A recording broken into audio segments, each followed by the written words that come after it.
Fort Carson, Colorado Springs. Sometime in the early 2000s, there are Sons of Silence members on that base right now. Fully patched, 1%er. That means outlaw. Men who live completely outside the law and proud of it. Active duty, clean records, model soldiers, and nobody in the chain of command has a clue. That's not a failure of intelligence. That's a masterclass in how to stay invisible.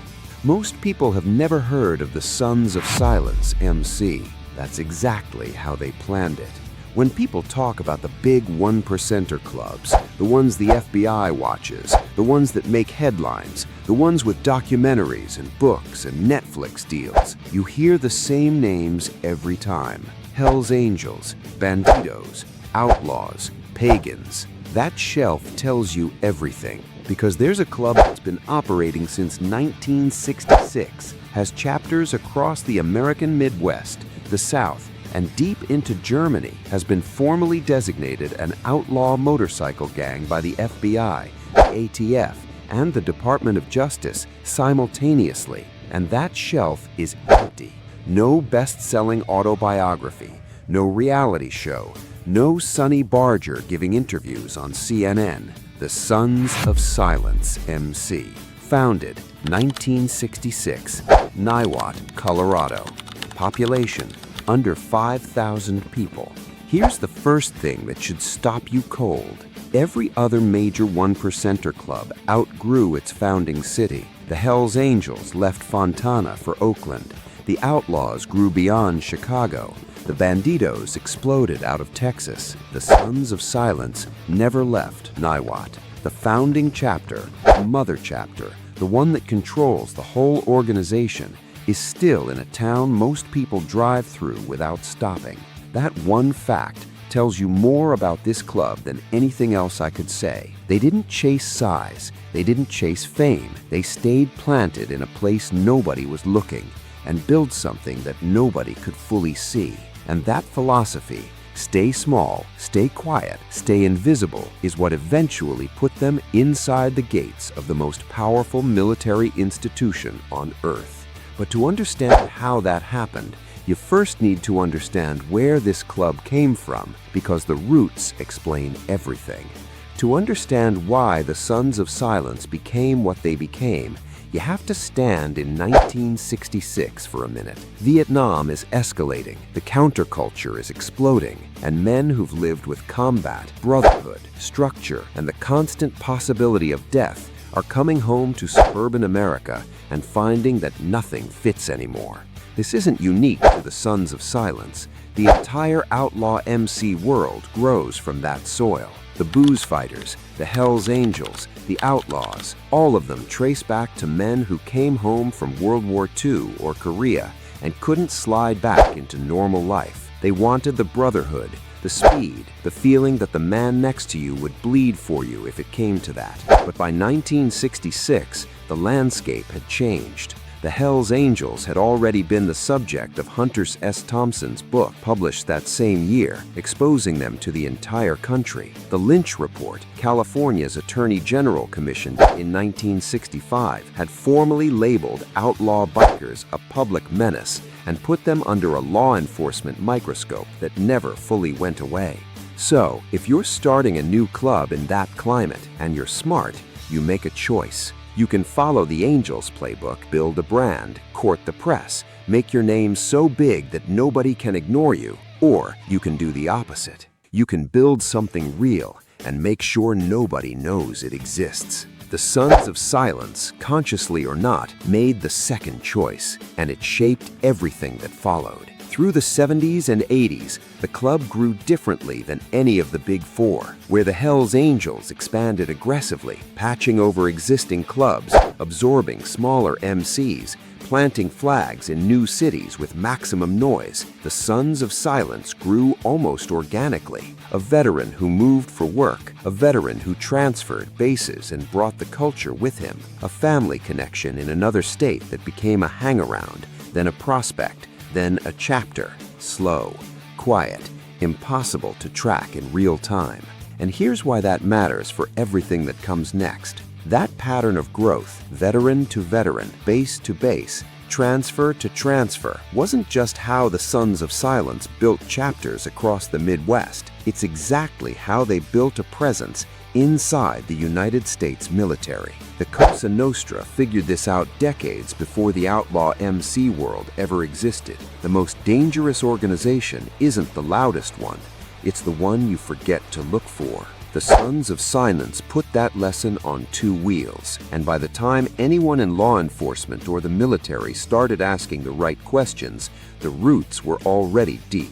Most outlaw motorcycle clubs run on the same basic structure. President runs everything. VP handles business when the P isn't available. Sergeant-at-Arms is the enforcer. The club's security chief. Road captain keeps the pack moving safe and tight on runs. Below full patch members, you've got prospects, guys earning their way in, doing whatever the club needs whenever it needs it. And below them, hang-arounds, people the club is watching to see if they're worth prospecting. That structure is standard across the 1%er world. What changes from club to club is how strictly they enforce it. The Sons of Silence enforced it like a religion. Prospect periods in most clubs run 3 to 6 months.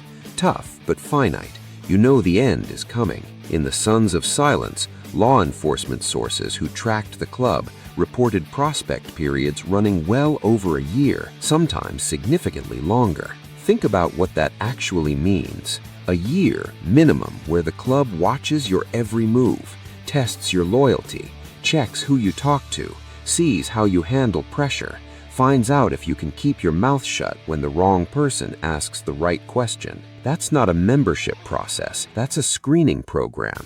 And here's what makes it significant. The longer that screening runs, the harder it is for law enforcement to place an informant. A confidential informant has to maintain cover for over a year before getting close to full membership. That's an almost impossible ask. Most operations don't have that kind of time or budget. The Sons of Silence didn't just build a club, they built a filter. And the filter was designed, whether consciously or through cultural evolution, to keep out exactly the people the FBI and the ATF would try to send in.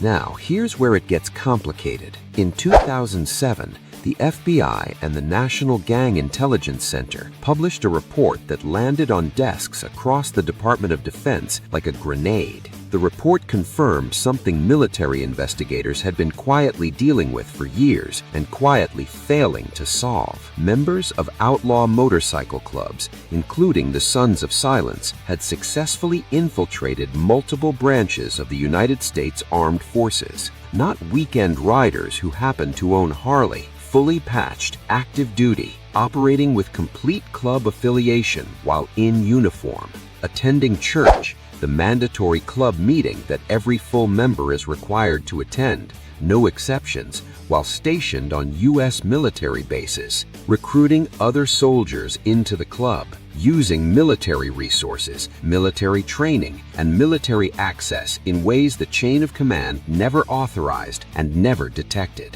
The Sons of Silence specifically had documented presence around Fort Carson in Colorado Springs and other military installations across the Rocky Mountain region. Now, here's the part most documentaries skip completely. When Gangster Disciples or MS-13 members joined the military, detection was hard, but not impossible. The system had templates, tattoos in specific patterns, known associate networks that flagged in background checks, criminal histories that occasionally slipped through but left traces. The Sons of Silence gave investigators none of that. No visible tattoos in places that showed during a physical. No criminal records. The club specifically valued members who were clean on paper. No social media presence. No bragging. No slipping. Carter Smith, former Army CID special agent, later one of the leading academic researchers on military gang infiltration, documented this in detail. His finding was direct. Outlaw motorcycle clubs were the hardest category of gang to detect inside the military. No prior criminal history, clean service records, and a cultural code that made self-disclosure essentially impossible. There's the irony that almost breaks your brain when you sit with it. The U.S. military teaches operational security as a core skill, compartmentalization, need-to-know basis, keep your mission separate, leave no trace, don't talk about what you don't need to talk about.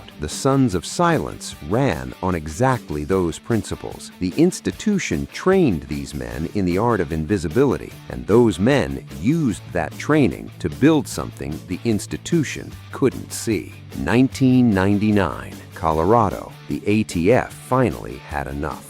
No system is airtight forever, and the Sons of Silence, for all their discipline, for all their patience, for all their silence, cracked in the same place every secretive organization eventually cracks: people. In 1999, the ATF launched coordinated operations targeting Sons of Silence members across Colorado and the Midwest. The results surprised even veteran agents. The club had a weapons pipeline, the movement of illegal firearms across state lines, that one ATF agent, quoted in media coverage at the time, described as more organized than some of the militia networks they'd been simultaneously tracking. Military-grade weapons moving through a network that looked from the outside like nothing at all. And when investigators started pulling that thread, where are these weapons actually coming from? Some trails led directly back to active duty service members and recently discharged veterans who held Sons of Silence patches. Members inside the military had access, weapons, training, logistics knowledge, security clearances that opened doors, a network of bases that spanned the country.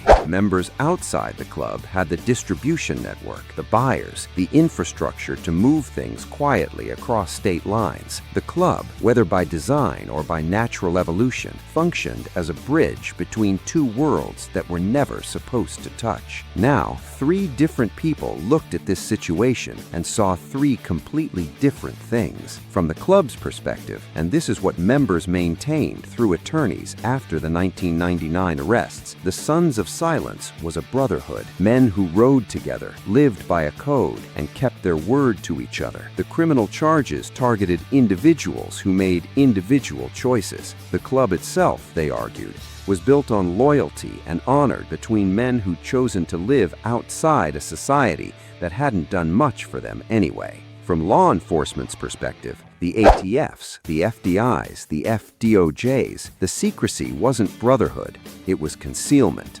The tight recruitment wasn't loyalty, it was operational security. The military connections weren't coincidence, they were infrastructure, and the weapons pipeline was the proof. Carter Smith, stepping back from both sides, made an observation harder to dismiss than either position. The club's culture of silence was genuinely rooted in veteran camaraderie and real distrust of outside institutions. But that same culture, the silence, the loyalty above everything, the what happens in the club stays in the club code, created an environment where criminal activity could grow without anyone inside feeling responsible for stopping it. That's the thing about silence as a value. It protects everything equally: the brotherhood and the pipeline, the loyalty and the crimes. It doesn't distinguish, it just protects. Now, back to the military. Military anti-gang policy was designed for street gang activity.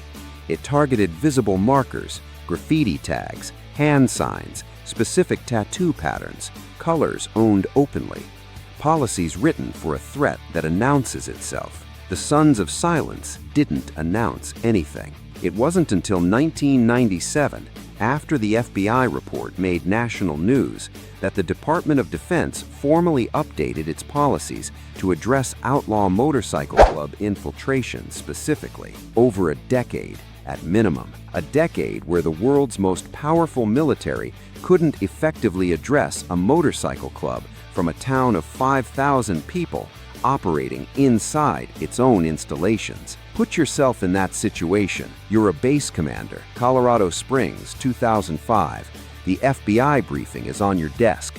You've got soldiers, good soldiers, clean records, strong performance reviews, who might be fully patched members of a federal criminal organization. Might be, you can't prove it. The policy you have was written for spray-painted gang signs on barracks walls, not for men who leave no trace. For years, the honest answer was nothing. Not because commanders didn't care, because the tools they had weren't built for this. Not because the Sons of Silence had a spy network, not because they had resources the military didn't, because they understood something fundamental about how large institutions work. Large institutions see what they expect to see.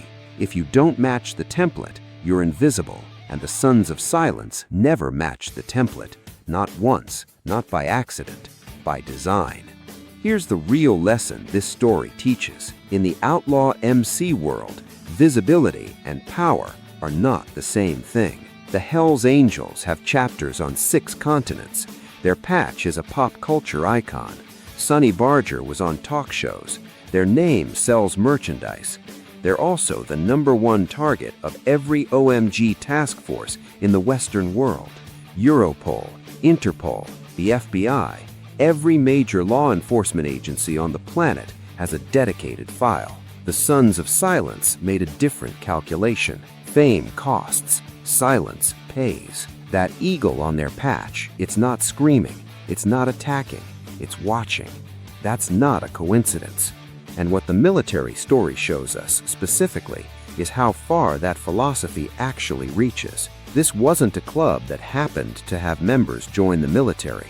The cultural overlap was structural. Veterans who already understood operational security, who already knew how to compartmentalize, who already lived by a code that prioritized mission over ego, silence over recognition, the man beside you over everything else. The military didn't just produce members who went on to join the Sons of Silence. The military produced the exact type of man the Sons of Silence was built for. Some law enforcement analysts today tell you the 1999 federal operations broke the club's back. Others, researchers who've continued tracking OMG activity into the 2020s, say the Sons of Silence simply did what they've always done. They adapted, got quieter, pulled tighter, waited. Sources genuinely disagree on this. The records aren't clear on the club's current operational scope, and that's almost certainly intentional. The truth? Nobody knows for sure. And if the Sons of Silence have anything to say about it, nobody will. Here's what stays with me about this story. They didn't beat the system with firepower, didn't beat it with numbers, didn't beat it with money or lawyers or political connections. They beat it with patience, with silence. The eagle doesn't scream. The eagle watches. And in a world full of clubs fighting to be seen, to be feared, to be known, to be the name everyone says, the Sons of Silence built something different. Something that lasts precisely because most people don't know it's there. Brotherhood doesn't need an audience. Whether what they built with that silence was worthy of the name Brotherhood, that's a harder question. One the 1999 arrests made unavoidable. Drop Ghost or Exposed in the comments right now. Did they play it perfectly? Or does every secret eventually come out? Make sure you're subscribed so you don't miss our videos. We don't do clickbait here, we do history. See you on the road.